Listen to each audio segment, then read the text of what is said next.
Hi అండి, అందరికీ నమస్తే అండి. Welcome to Prashanti cooking and health అండి. నేను ప్రశాంతిని. ఈరోజు వీడియోలో సామల పప్పు పొంగల్ చూపిస్తానండి. ఆరోగ్యానికి చాలా మంచిదండి. చిన్నపిల్లల నుంచి పెద్దవాళ్ళ వరకు ఇది తినటం వల్ల ఆరోగ్యానికి ఎంతో మేలు చేస్తుందండి. అధిక బరువుతో బాధపడుతున్న, షుగర్తో బాధపడుతున్న, బీపీతో బాధపడుతున్న ఏ సమస్య అయినా ఈ మిల్లెట్స్తో మనం తగ్గించుకోవచ్చండి. అలాగే ఎసిడిటీతో బాధపడుతున్న, మలబద్ధకంతో బాధపడుతున్న స్త్రీలలో వచ్చే నెలసరి సమస్యలు కానీ, పీసీఓడి సమస్యలు కానీ, అలాగే ఇంకా ఎన్నో రకాల వ్యాధులను తగ్గించుకోవచ్చండి ఈ సామలు తినటం వల్ల. మరి వీడియోలోకి వెళ్ళిపోదాం. చూడండి, సామలండి ఇవి శుభ్రంగా కడిగేసుకొని రాత్రి అంతా నానబెట్టుకున్నాను. ఉదయం చేసుకోవాలని. మీరు రాత్రిపూట చేసుకోవాలి అంటే ఉదయాన్నే నానబెట్టుకోవాలండి. 6 గంటల నుంచి 8 గంటల సేపు బాగా నానాలి ఇవి. అలాగే చూడండి, ఎన్ని సామాన్లు తీసుకున్నానో అంతే మోతాదులో పెసరపప్పు తీసుకున్నానండి. ఇప్పుడు కుక్కర్ గిన్నెలో వేసుకొని ఈ పెసరపప్పు దోరగా ఫ్రై చేసుకోండి. పెసరపప్పు బాగా దోరగా వేగాలండి. చూడండి, ఈ విధంగా వేగాలి. ఇప్పుడు స్టవ్ ఆఫ్ చేసేసి నీళ్ళు పోస్తున్నానండి.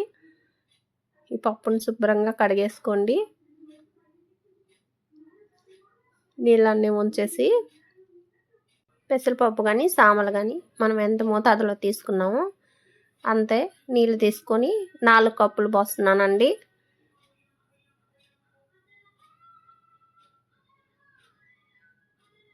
చూడండి, ఇది 4వ కప్పు. 3/4 కప్పు తీసుకున్నాను కాబట్టి 4 3/4 నీళ్ళు పోస్తాను. ఇప్పుడు నానబెట్టుకున్న నీళ్ళతోటి కప్పులో సామలు కానీ వేసేసి ఒకసారి 2 కలిసే విధంగా ఒకసారి ఇలా కలుపుకోండి.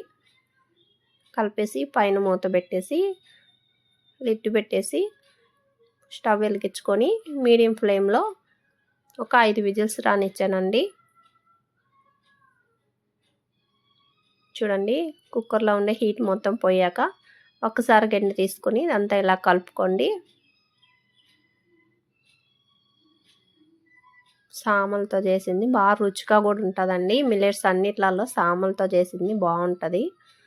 చూడండి, ఇప్పుడు స్టవ్ వెలిగించుకొని ప్యాన్ పెట్టుకుని 1 టేబుల్ స్పూన్ ఆయిల్ వేసాను. అలాగే 1 టేబుల్ స్పూన్ నిండా నెయ్యి వేస్తున్నానండి.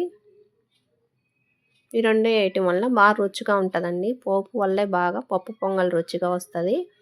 చూడండి, ఒక 1/2 టీ స్పూన్ ఆవాలు వేసాను. ఒక 1/2 టీ స్పూన్ జీలకర్ర వేసాను. 1 టీ స్పూన్ మినప్పప్పు, కొంచెం శనగపప్పు అండి. 2 పచ్చిమిరపకాయలు ఇలా పొడవు ముక్కలకు కట్ చేసేస్తున్నాను. అల్లం అండి, కొంచెం చిన్న ముక్కలు తరిగి 1 స్పూన్ నిండా వేసాను. 1 టీ స్పూన్ నిండా మిరియాలు, 2 రెమ్మల కరివేపాకు, కొంచెం అంటే ఒక 1/2 స్పూను ఇంగువ పొడి అండి. అంతా కొంచెం దోరగా ఫ్రై చేసుకోండి. 1/2 స్పూన్ పసుపు వేసాను. పప్పు పొంగల్కి రుచికి తగినంత సాల్ట్ వేసుకోవాలి. ఇదంతా అన్నీ కలిసే విధంగా ఒకసారి బాగా ఫ్రై చేసుకోండి. ఈ పోపు అంతా బాగా దోరగా ఫ్రై అయ్యే విధంగా. ఇప్పుడు కొంచెం కొత్తిమీర తరుగు కానీ వేసాను. ఒకసారి పోపులో ఇది కానీ కలుపుకోండి.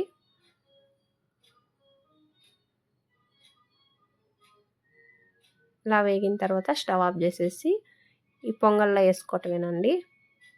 ఇదంతా నీట్గా వేసుకోండి. ఇలా వేసుకొని ఇదంతా బాగా కలిసే విధంగా బాగా కలిపేసుకోండి. పప్పు పొంగల్ మరి మీకు గట్టిగా అనిపించింది అనుకోండి, నీళ్లు కాచుకొని 1 కప్పు పోసుకొని అంతా బాగా కలుపుకోండి. కొంచెం పలుచగా వస్తుంది. రుచి మాత్రం తగ్గదండి, చాలా బాగుంటుంది. పిల్లలు కూడా ఇష్టంగా తింటారండి. ఇలాగే తినేయచ్చు, లేదంటే చట్నీలో, సాంబార్లో, దేంట్లో తిన్నా కానీ సూపర్గా ఉంటుందండి. ఆరోగ్యంగా తినొచ్చు. అలాగే బరువు తగ్గాలన్న వాళ్ళు బరువు తగ్గొచ్చు. మలబద్ధకంతో బాధపడే వాళ్ళు, పీచు పదార్థం ఉంటుంది కాబట్టి మలబద్ధకం సమస్య కానీ తగ్గించుకోవచ్చండి. పీసీఓడితో బాధపడుతున్న నెలసరి సమస్యలు అలాగే ఇంకా ఎన్నో రకాల వ్యాధులను కానీ తగ్గించుకోవచ్చండి సామలు తినటం వల్ల.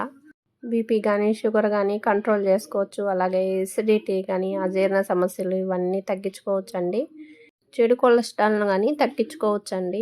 రోగ నిరోధక శక్తిని కానీ పెంచుకోవచ్చండి. ఈ సామల్లో ఎన్ని ఆరోగ్య ప్రయోజనాలు ఉన్నాయో చూడండి. మీరు కానీ తెచ్చుకొని ట్రై చేసి పప్పు పొంగలి మీకు ఎలాగొచ్చిందో కామెంట్ బాక్స్లో తెలియజేయండి ఫ్రెండ్స్. ఇటువంటి వీడియోస్ మరిన్ని చూడాలి అంటే మా ఛానల్ని ప్లీజ్ సబ్స్క్రైబ్ చేసుకోండి. వీడియో నచ్చితే లైక్ చేయండి, షేర్